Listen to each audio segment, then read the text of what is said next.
ایک نوجوان شادی کے وقت مجھے فون کر کے بولتا ہے شیخ میری بیوی کا مجھ پر میری بیوی پر کتنا حق ہے. مجھے پوچھے بغیر میرے سسر اسے لے کر ایئرپورٹ چلے گئے. جی میں نے اسے آدھا گھنٹہ سمجھایا, اللہ گواہ ہے. اس نوجوان نے کہا مجھے علم ہی نہیں ہے شیخ, میں کچھ اور سمجھ رہا تھا اور حقیقت میں ہمارا دین کچھ اور بول رہا ہے. جی اسے معلوم ہی نہیں ہے کہ ہم خریدے نہیں ہیں لڑکی کو. اللہ کے نبی صلی اللہ علیہ وسلم نے جو جملہ کہا عرفہ کے میدان میں اونٹنی کی پیٹھ پر حجۃ الوداع کے خطبے میں, عورت کے بارے میں جو خاندانی نظام آپ کہہ رہے ہیں نا, اس لیے لوگوں کو نہیں معلوم. استحللتم فروجہن بأمان اللہ, تم حلال کر رہے ہو, نکاح کر رہے ہو اس بچی کو, یہ بچی اللہ کی امانت ہے.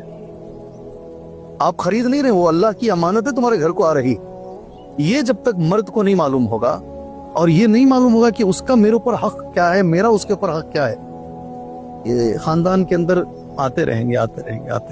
اور انشاءاللہ آپ کے براڈ کاسٹ پہ میں لکھ کے دیتا ہوں, شادی ہونے سے پہلے لوگ کتنی تیاریاں کرتے ہیں.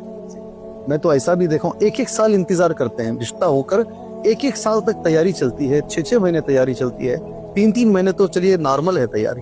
جی میں یہ بولتا ہوں کیا کبھی زندگی میں 5 گھنٹے بیٹھ کر کبھی پڑھے کہ میرے نبی نے شوہر کو کیا کہا کہ بیوی کے حقوق کیا ہیں شادی ہونے سے پہلے؟